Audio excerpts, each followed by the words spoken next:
Desde su formación, hace miles de millones de años, la Tierra ha sufrido una serie de catástrofes. Hace 250 millones de años, las mayores erupciones volcánicas que ha experimentado el planeta estuvieron a punto de borrar todo rastro de vida. Fue la mayor extinción masiva de la historia. Pero de no haberse producido, los humanos no existiríamos. Esta es la historia del planeta de fuego.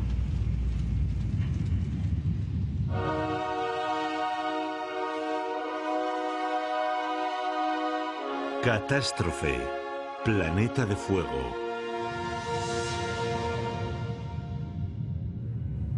En sus últimos 4.500 millones de años de vida, la Tierra ha sufrido terribles desastres. Para asimilar la enorme escala temporal de los eventos que nos han dado forma, imaginemos la historia de la Tierra comprimida en las 24 horas que dura un día. A las 10:40 de la noche, hace 250 millones de años, todas las especies del planeta se enfrentaban a la extinción. Ocurrió durante el periodo pérmico. Un cataclismo desencadenó una reacción en cadena mortal que aniquiló a casi todas las especies de plantas y animales. Recibe el nombre de extinción masiva o gran mortandad y fue la mayor que sufrió nuestro planeta. El 95% de los seres vivos desapareció. Según el paleontólogo sudafricano Roger Smith, fue el momento más dramático de la historia. La extinción masiva de finales del Pérmico fue terrible. Desde la aparición de la vida, no ha habido otra que llegara a exterminar al 95% de las especies, tanto terrestres como marinas, y ocurrió en un periodo muy breve. Fue una aniquilación catastrófica que cambió el curso de la evolución. Pero los humanos estamos aquí gracias a ese 5% que sobrevivió. De no haber sido por aquellos animales que estaban preadaptados o que fueron capaces de sobrevivir a aquella gran sequía, no existiría la vida en la Tierra. ¿Pero qué ocurrió? ¿Y cómo ocurrió? Este misterio ha intrigado a los científicos desde que fueron descubiertos los primeros vestigios de la catástrofe hace casi medio siglo. Determinar cuál fue la causa de la extinción es un elemento clave para comprender la evolución de la vida en la Tierra.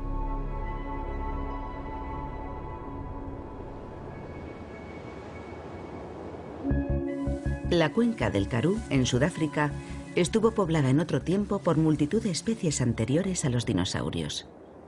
Hace 250 millones de años tenía un aspecto muy diferente.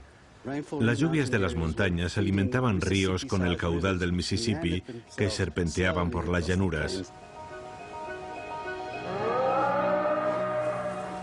Aquí había un ecosistema estable y plenamente desarrollado.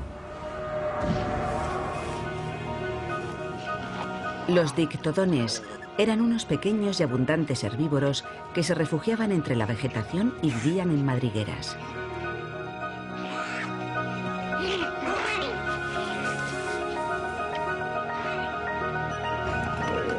Grandes manadas de herbívoros del tamaño de vacas, llamados dicinodontes, pastaban en las praderas.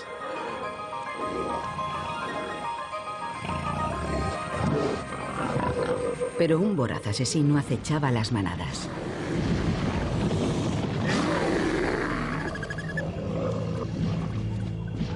Más de 150 millones de años antes de la aparición del tiranosaurio, el gorgonópsido era el carnívoro más temible del planeta. Sus grandes y poderosos colmillos le convirtieron en el rey de los depredadores del mundo pérmico.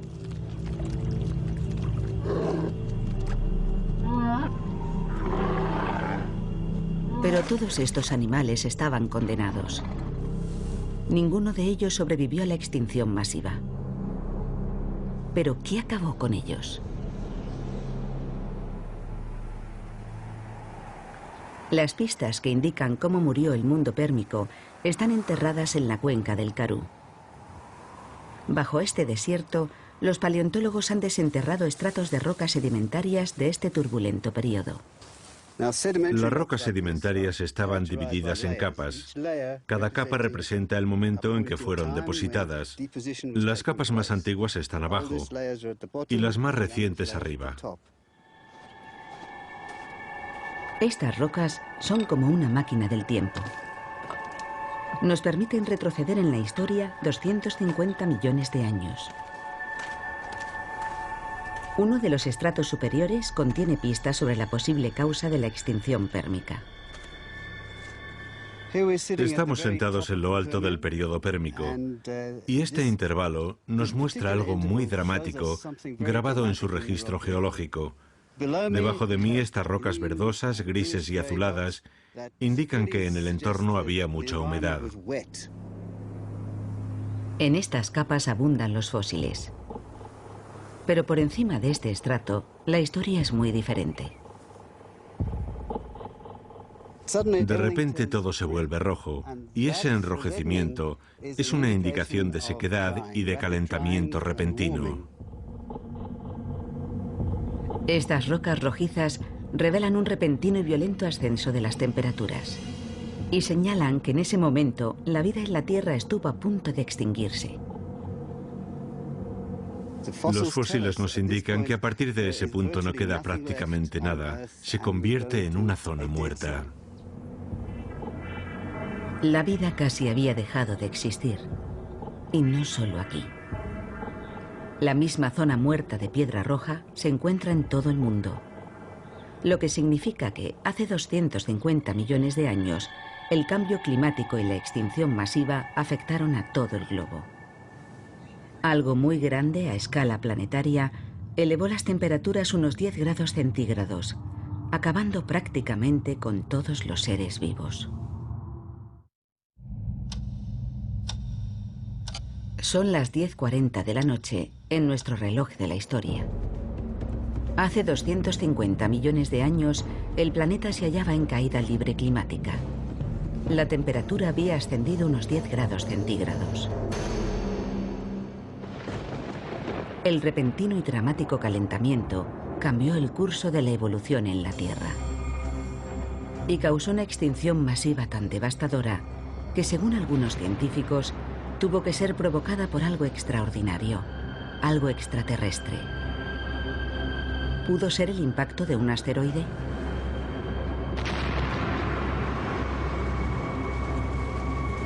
Un impacto cósmico habría proyectado miles de millones de toneladas de polvo y rocas a la atmósfera, que habrían bloqueado el Sol, impidiendo el crecimiento de las plantas, haciendo descender las temperaturas y provocando el colapso de la cadena alimenticia. Una extinción provocada por el impacto de un asteroide se habría producido en tan solo unas décadas. Pero esa no es la historia que cuentan las rocas. Durante los últimos 10 años, el profesor Paul Wignall y un equipo de la Universidad de Leeds, Inglaterra, han examinado restos del periodo de la devastadora extinción masiva, recogido miles de muestras y filmado innumerables horas de vídeo en sus expediciones a Groenlandia. Las rocas confirman un periodo de cambio climático y mucho más. Registran la historia de la extinción masiva, tanto en la Tierra como en el mar, y nos ofrecen una imagen de la mortandad mucho más clara de lo que podíamos imaginar. La extinción masiva es la mayor escena del crimen de todos los tiempos en cuanto a fósiles, y Groenlandia en particular está llena de pistas. Hay una enorme cantidad de indicios que nos permiten reconstruir lo ocurrido con gran detalle. Es uno de los registros más importantes de ese periodo. Estas rocas de Groenlandia ofrecen muchos argumentos contra la teoría del impacto de un asteroide. En el caso de un impacto, la extinción habría empezado muy rápido, en cuestión de días o semanas. Todo habría muerto en cuestión de años. Y en el registro fósil debería haber una separación radical, una línea que indicara un cambio brusco. Y no es eso lo que vemos. Las rocas de Wignall indican que la extinción no se completó hasta pasados 100.000 años. Demasiado tiempo para ser el resultado del impacto de un meteorito.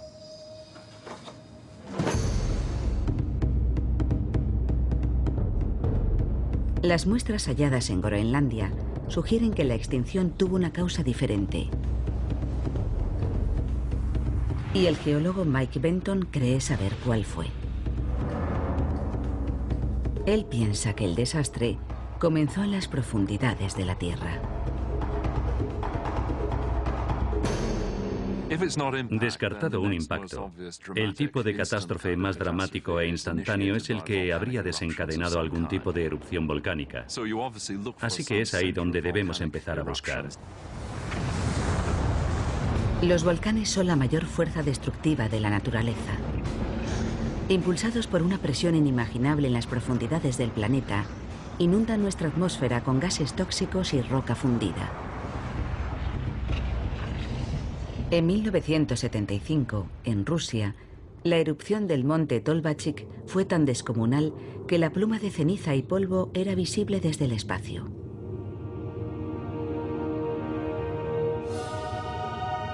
Pero las erupciones volcánicas eran mucho mayores y más violentas hace 250 millones de años, como demuestran los hallazgos encontrados en Rusia oriental.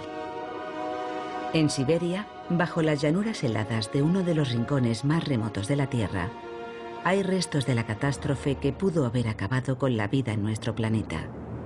Una vasta extensión de antiguas masas de lava que forman un sombrío paisaje conocido como las trampas siberianas. Las trampas siberianas son un fenómeno volcánico que no se da hoy en día y representan la forma de vulcanismo más extrema que ha producido la Tierra. A su lado, cualquier erupción que podamos ver en la actualidad sería insignificante. Al final del periodo pérmico, millones de kilómetros cúbicos de magma se agitaban bajo la corteza siberiana. La región entera empezó a bombarse.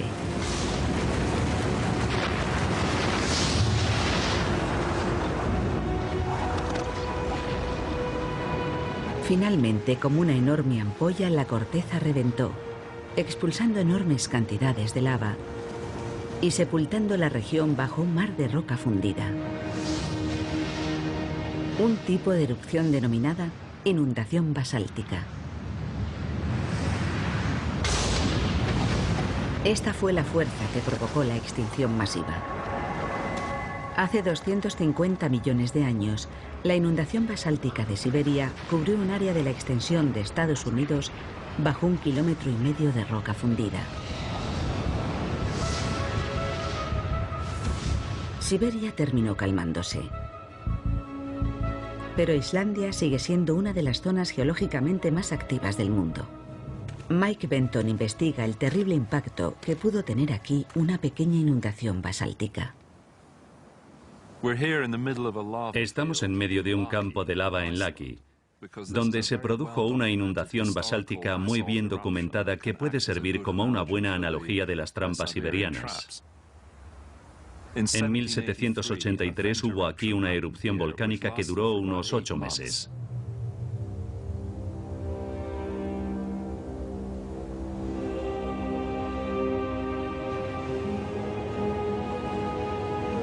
Una fisura volcánica de casi 30 kilómetros lanzó chorros de lava a 1.200 metros de altura. Fue algo insignificante comparado con las erupciones siberianas. Pero aún así, fue un desastre. Los volcanes producen lava, que mata localmente, pero también producen ceniza y gas. La lava tiene un alcance relativamente corto. Las cenizas llegan más lejos, transportadas por el aire, pero lo que realmente mata son los gases. La erupción de la fisura de Laki produjo grandes cantidades de dióxido de azufre, un gas que tiene un impacto mortal sobre el medio ambiente. Cuando se mezcla con el vapor de agua, se convierte en ácido sulfúrico y entonces cae sobre la Tierra en forma de lluvia ácida. Numerosos testimonios narran sus terribles efectos. Los habitantes de Laki sufrieron quemaduras en los ojos y experimentaron grandes dificultades para respirar. El ganado también sufrió quemaduras en la piel y las plantas murieron. La cadena alimenticia empezó a desmoronarse. Y aquello no fue más que el principio. Parte del ácido sulfúrico no cayó a la Tierra. Permaneció flotando en la atmósfera en forma de diminutas gotas. Gotas que reflejaron la luz del Sol y enfriaron la superficie del planeta. El frío que siguió a la erupción mató a más gente que los daños inmediatos causados por el ácido sulfúrico. Los inviernos fueron muy fríos durante los 2 o 3 años siguientes, y no solo en Islandia. En el norte de Europa la pérdida de las cosechas provocó numerosas muertes. La erupción de Laki mostró a Benton que el enfriamiento producido por el dióxido de azufre volcánico es mortal. Y que sus efectos se dejan sentir a miles de kilómetros. Cuesta imaginar la devastación en las trampas siberianas. Laki estuvo escupiendo gas y lava durante 8 meses y cubrió de roca fundida un área de 500 kilómetros cuadrados.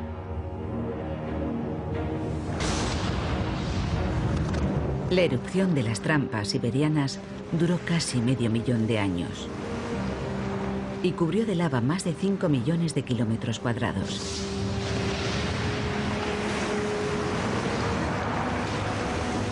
Fue 200.000 veces más grande que la de Laki.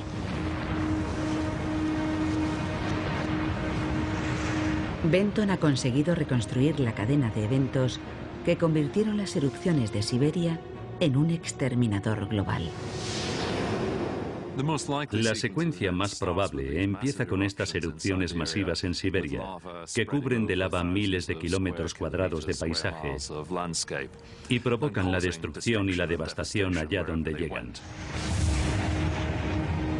Las erupciones liberaron miles de millones de toneladas de dióxido de azufre, lo que dio lugar a lluvias ácidas e inviernos volcánicos e hizo caer las temperaturas.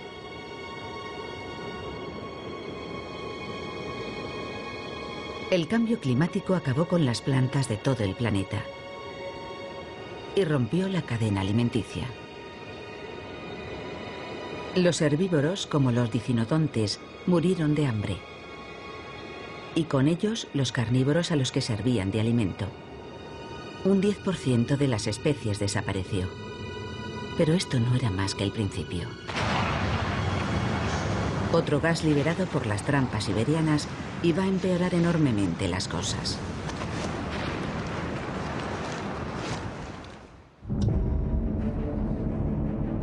Son las 10:40 de la noche en el reloj de la Tierra.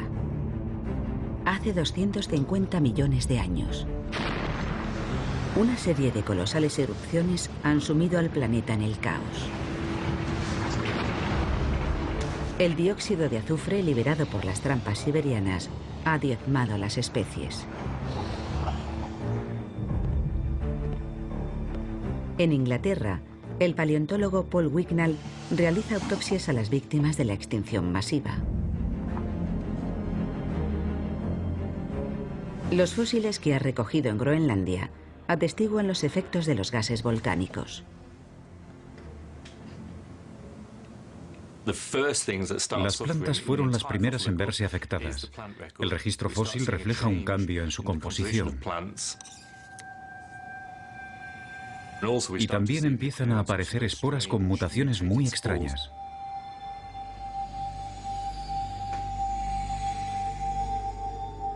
Las plantas fosilizadas muestran un mundo que lucha por adaptarse al cambio climático. Y también registran los efectos de otro mortífero gas volcánico, el dióxido de carbono. Los pequeños orificios que aparecen en la superficie de las hojas son indicadores claros de la cantidad de CO2 que había en el aire.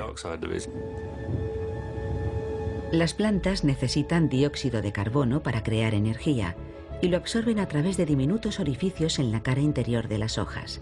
Cuanto más CO2 hay en el entorno, menos orificios necesita la planta para absorberlo. Cuando los científicos estudiaron las hojas fosilizadas de hace 250 millones de años, descubrieron una llamativa y repentina reducción del número de orificios. Todo indicaba que al principio de la extinción, los niveles de dióxido de carbono se habían disparado. Y eso solo podía significar una cosa. Las erupciones de las trampas siberianas debieron liberar miles de millones de toneladas de CO2. Este gas de efecto invernadero convirtió el enfriamiento global en calentamiento global. Los científicos calculan que la cantidad de dióxido de carbono que contenía la atmósfera tras las erupciones era 20 veces superior a la actual, más que suficiente para afectar radicalmente al clima y provocar un calentamiento global desbocado. El resultado fue una elevación de la temperatura global de al menos 5 grados centígrados. Y se produjo de forma episódica. Es posible que hubiera repetidas subidas periódicas. Una subida de 5 grados centígrados puede no parecernos excesiva, pero tuvo un efecto devastador en el clima de la Tierra. El calentamiento de la atmósfera afecta la forma en que se genera y distribuye la lluvia. Al elevar la temperatura, el CO2 alteró los sistemas climáticos globales. En las regiones ecuatoriales simplemente dejó de llover. En Sudáfrica, la cuenca del Karoo sufrió intensamente el impacto del cambio climático. Sus verdes praderas se convirtieron en un desierto abrasador. El paleontólogo Roger Smith intenta descubrir cómo afectó este rápido cambio de paisaje a los habitantes del Karoo. Y ha encontrado a una de las víctimas.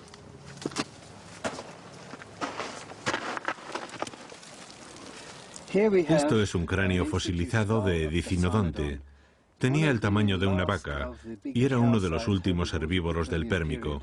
Y estaba a este nivel, justo por debajo de la extinción, así que tal vez representa el último estertor de los herbívoros de aquel periodo. El calentamiento global marcó un punto de inflexión evolutivo en la historia de la Tierra. Animales y plantas sucumbieron a la sequía y al hambre. Un 35% de las especies pereció. Pero los efectos de la erupción apenas habían empezado a dejarse sentir. La subida de las temperaturas desencadenó un efecto dominó y comenzó la siguiente fase de la terrible extinción. Esta vez en los océanos.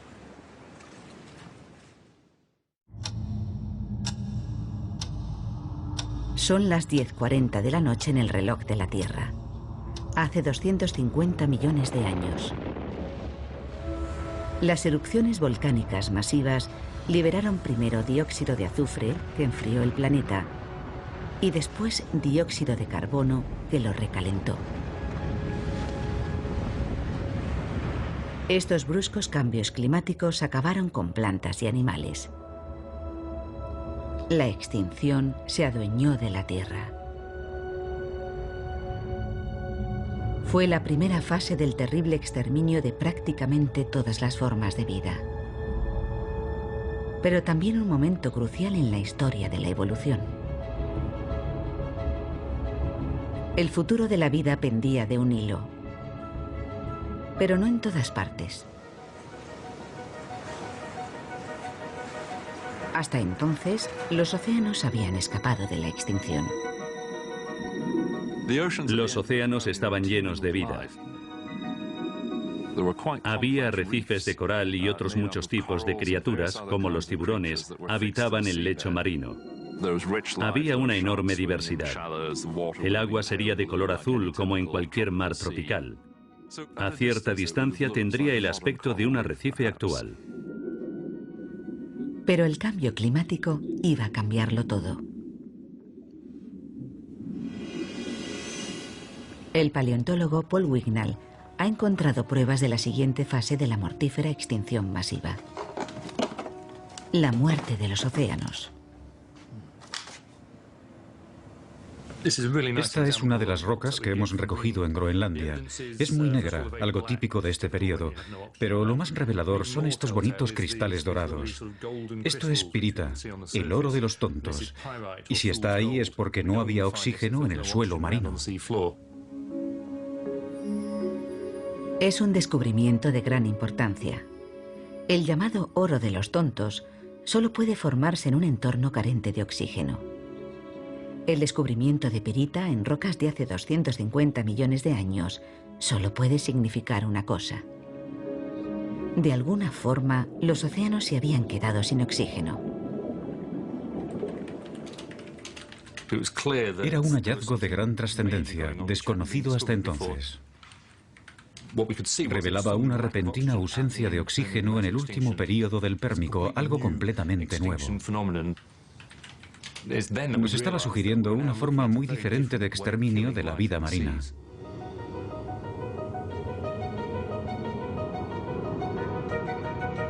Pero un descenso en los niveles de oxígeno no bastaba para explicar la muerte de tantas especies. Un misterio que ayudó a resolver una investigación en el Parque Nacional de Green Lake, en el norte del estado de Nueva York. El geólogo marino Lee Camp ha descubierto el proceso que probablemente causó el exterminio de casi toda la vida marina hace 250 millones de años. Green Lake es como un microcosmos de lo que pudieron ser los océanos a finales del Pérmico, cuando se produjo la gran extinción masiva. Es un hábitat único, y lo que lo diferencia de la mayoría de los lagos es que en la superficie es un lago normal, pero en el fondo su agua es venenosa.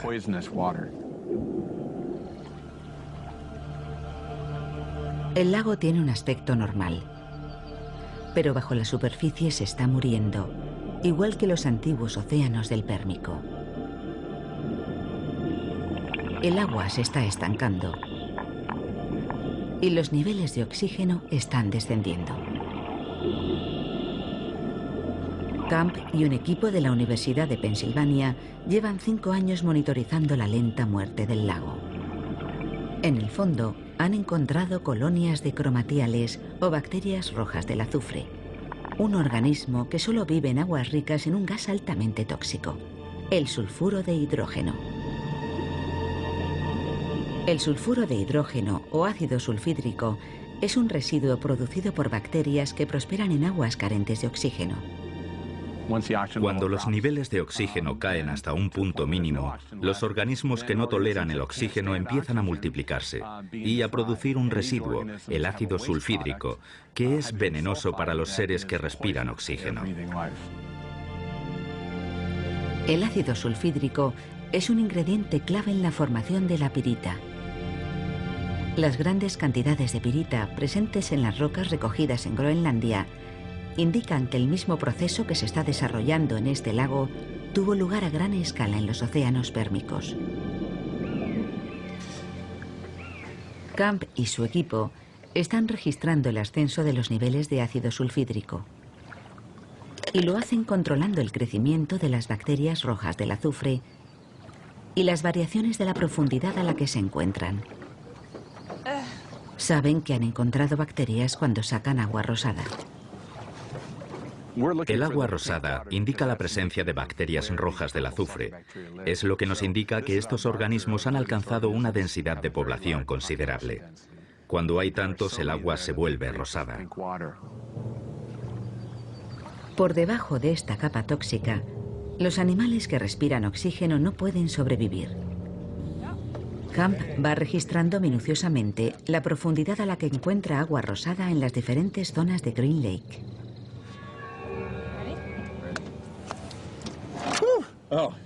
Sí, huele a huevos podridos.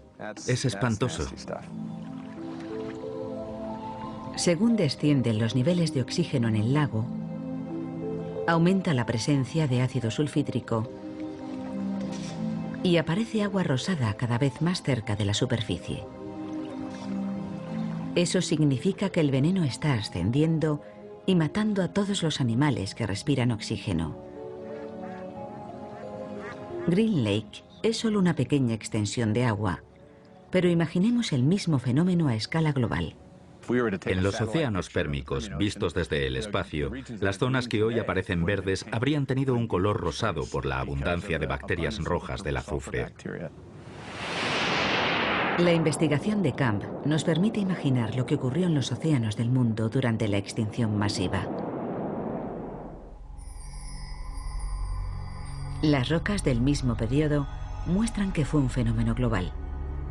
Los océanos y los mares se quedaron sin oxígeno y se llenaron de veneno. Algo muy grande debió provocar la desaparición del oxígeno. ¿Pero qué? En Green Lake, la causa ha sido el estancamiento. El agua ha dejado de circular. Y recientes investigaciones han descubierto que hace 250 millones de años ocurrió lo mismo a escala global.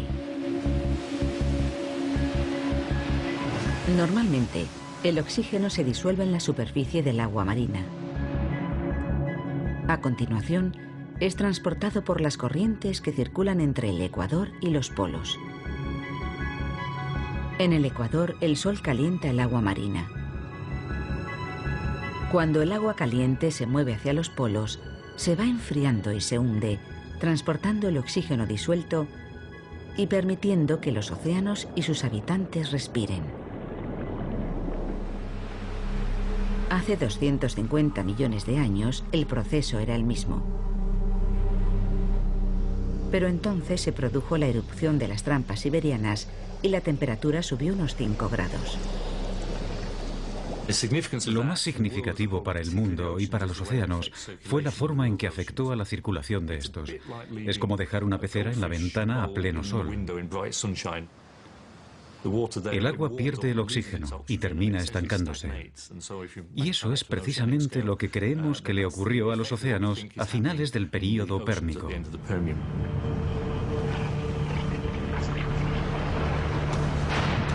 Hace 250 millones de años, el rápido calentamiento global generado por los gases volcánicos no solo elevó la temperatura de la atmósfera, también calentó los océanos. Estos dejaron de transportar el oxígeno y se estancaron, empezando a producir ácido sulfídrico y convirtiéndose en un caldo de cultivo ideal para las bacterias. Creemos que el calentamiento provocó la acumulación de ácido sulfídrico en el océano profundo. Las concentraciones de ácido llegaron a ser tan altas que terminaron invadiendo la superficie y expulsando a todos los organismos que respiraban oxígeno al arrebatarles su espacio vital.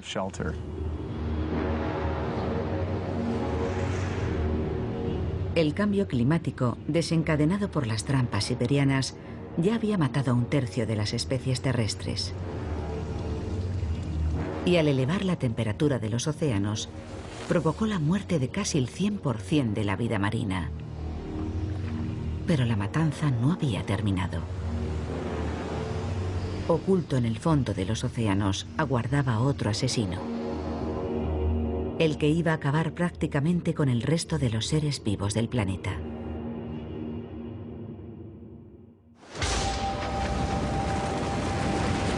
Las erupciones de las trampas siberianas habían sumido a la Tierra en el caos, cubriendo un área similar a la de Estados Unidos con una densa capa de roca fundida.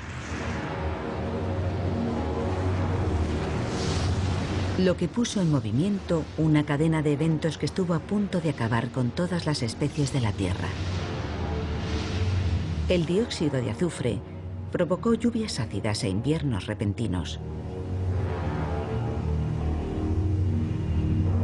Y a continuación, el dióxido de carbono elevó tanto la temperatura que la cadena alimenticia se colapsó. Los océanos se calentaron y los niveles de oxígeno se desplomaron. Las bacterias saturaron el agua de ácido sulfídrico. convirtiendo los mares en una zona de exterminio. Estos fenómenos acabaron con un 70% de las poblaciones vegetales y animales en tan solo 50.000 años. Pero las especies que consiguieron sobrevivir iban a recibir el golpe de gracia.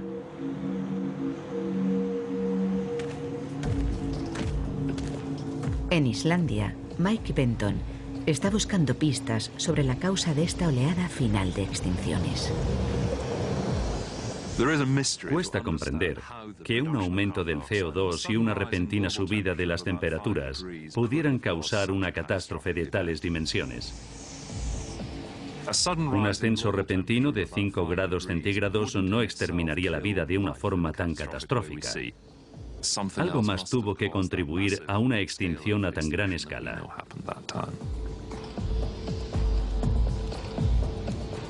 Las trampas siberianas desencadenaron un calentamiento global que acabó con un gran número de especies, primero en tierra y después en el mar. Pero las temperaturas volvieron a subir, otros 5 grados.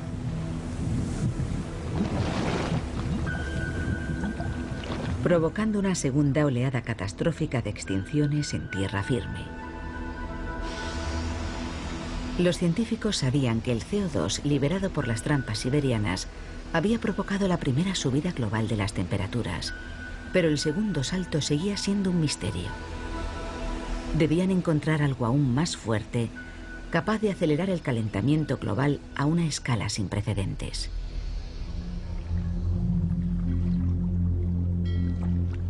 Y encontraron la respuesta a este misterio en el fondo del océano, frente a la costa californiana de Santa Bárbara. Mar adentro, a 1,5 kilómetros del litoral, el climatólogo de la Universidad de California, Ira Leifer, está monitorizando un fenómeno muy poco usual. Está observando un gas de efecto invernadero, pero no dióxido de carbono, sino metano. El metano que existe en las profundidades de la Tierra se filtra a través de la corteza terrestre hasta llegar al lecho marino y en esta zona, formando una columna de agua, sube a la superficie en forma de burbujas. Se pueden ver estas columnas de burbujas en zonas costeras de todo el planeta. Y esta, al sur de California, brinda al equipo de Leifer una oportunidad única de estudiarla de cerca. Buceando en las frías aguas del Pacífico, sus alumnos recogen muestras de metano recién salidas de una fumarola, que indican que en lo relativo al calentamiento global, el metano es un supergas.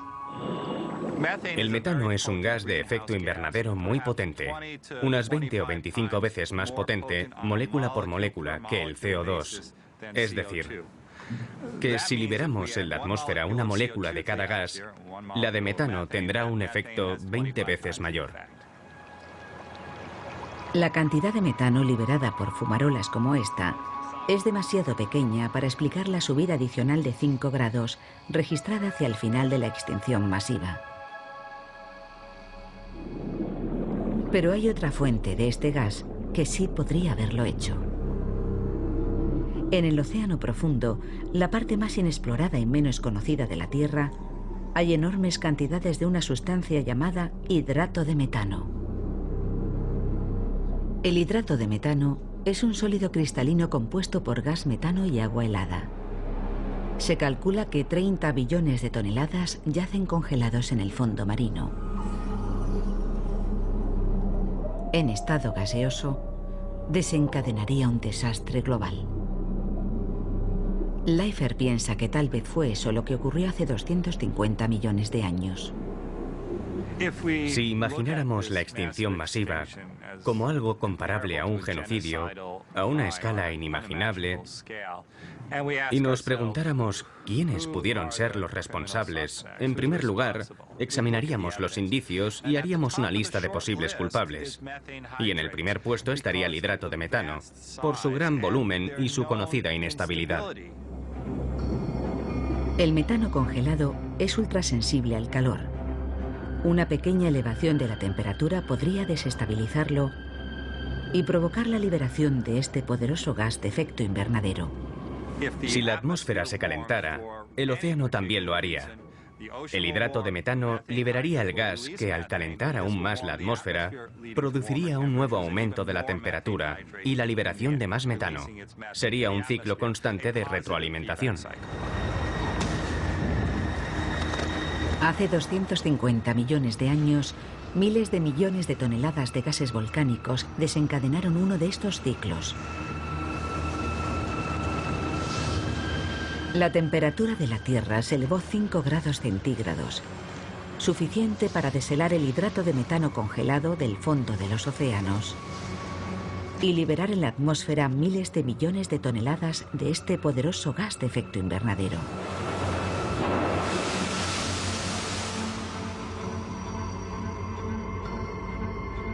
Las temperaturas se elevaron otros 5 grados. El mundo estaba 10 grados más caliente.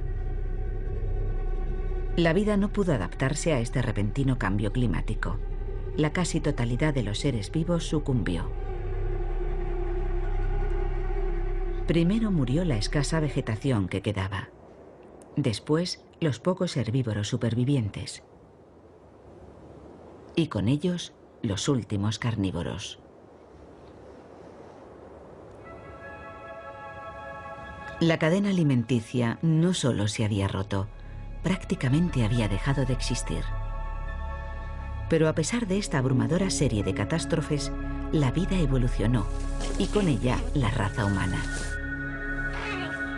Debemos nuestra existencia a unos héroes de 4 patas casi desconocidos.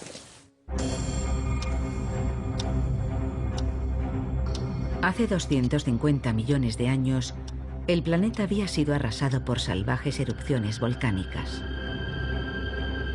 Los gases tóxicos liberados provocaron un caos climático global y casi exterminaron la vida en la Tierra. Para las especies dominantes no había la menor esperanza de supervivencia. Los gorgonópsidos, por ejemplo, debieron ver cómo cambiaban sus dominios. Sus presas eran cada vez más escasas y la temperatura aumentaba rápidamente. Y así fue como desaparecieron, ellos y todo su entorno. Para estos temibles depredadores y para casi todos los seres vivos había llegado el fin. Pero en realidad fue un nuevo principio. Las catástrofes pueden poner a cero el reloj evolutivo. La dirección en que avanza la evolución puede cambiar totalmente porque las especies dominantes desaparecen y otras que antes tenían un papel menos significativo tienen su oportunidad.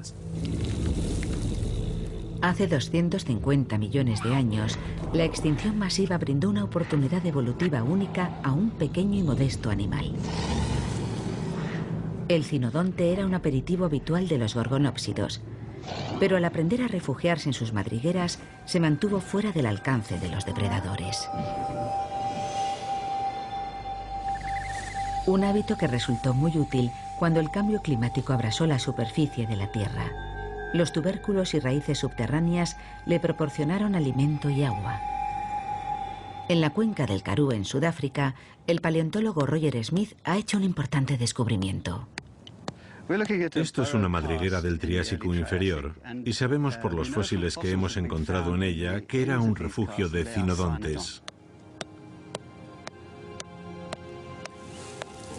Los cinodontes se refugiaron en madrigueras a finales de la gran extinción del Pérmico. Y es muy posible que esa fuera una de las razones que les permitió sobrevivir a la gran sequía de aquella época. Los cinodontes pasaron a convertirse en una de las especies dominantes del Nuevo Mundo. De no haber sido por ellos, nosotros no existiríamos. Uno de sus descendientes acabó convirtiéndose en mamífero, y de no haber sido por ese superviviente de la línea del cinodonte, no habrían evolucionado los mamíferos ni tampoco nosotros. Así que tenemos mucho que agradecerles. Hace 250 millones de años, la vida sufrió un golpe devastador. Sin embargo, consiguió recuperarse, creando nuevas especies y ecosistemas. Pero el mismo tipo de catástrofe que dio a nuestros antepasados su oportunidad podría volver a producirse. Erupciones como la de Laki en Islandia se producen una vez cada 20 millones de años. Las gigantescas, como la de las trampas siberianas, son aún más infrecuentes. Ocurren cada varios cientos de millones de años. Pero ocurren. Es difícil aceptar que la Tierra pueda provocar una devastación extrema y que no haya nada que nosotros, con toda nuestra tecnología, podamos hacer para impedirlo. Ante una erupción semejante a la de las trampas siberianas, es difícil calcular cuántos seres humanos podrían protegerse de ella, pero sin duda provocaría una mortandad y una destrucción terribles. Nadie estaría a salvo.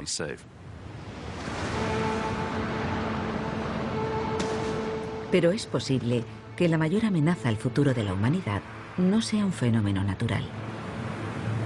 Por primera vez en la historia, la especie dominante del planeta está alterando el delicado equilibrio de su ecosistema. Nuestras emisiones de dióxido de carbono están teniendo un impacto catastrófico. Tenemos el potencial de liberar 2 o 3 billones de toneladas de dióxido de carbono en el próximo par de siglos. Las trampas siberianas liberaron una cantidad similar, pero lo hicieron a lo largo de milenios, quizá en 1 millón de años. Así que estamos hablando de comprimir el evento de las trampas siberianas en la corta historia de la actividad humana en tan solo 1 o 2 siglos. Da miedo pensarlo. Los científicos temen que el calentamiento global descontrolado del pasado pueda volver a ocurrir en el futuro. Más de 30 billones de toneladas de hidrato de metano yacen congelados en el fondo del mar, y la posibilidad de que se deshielen masivamente es hoy tan real como lo fue hace 250 millones de años. Pero esta vez lo habremos provocado nosotros. Si seguimos contaminando al mismo ritmo, provocaremos una catástrofe. La cuestión es cuánto tardaremos en hacerlo. La extinción masiva de finales del Pérmico fue uno de los capítulos más importantes de la historia de la vida. Estuvo a punto de hacerla desaparecer para siempre. Pero los supervivientes se convirtieron en nuestros antepasados directos. De no haberse producido, nosotros no estaríamos aquí.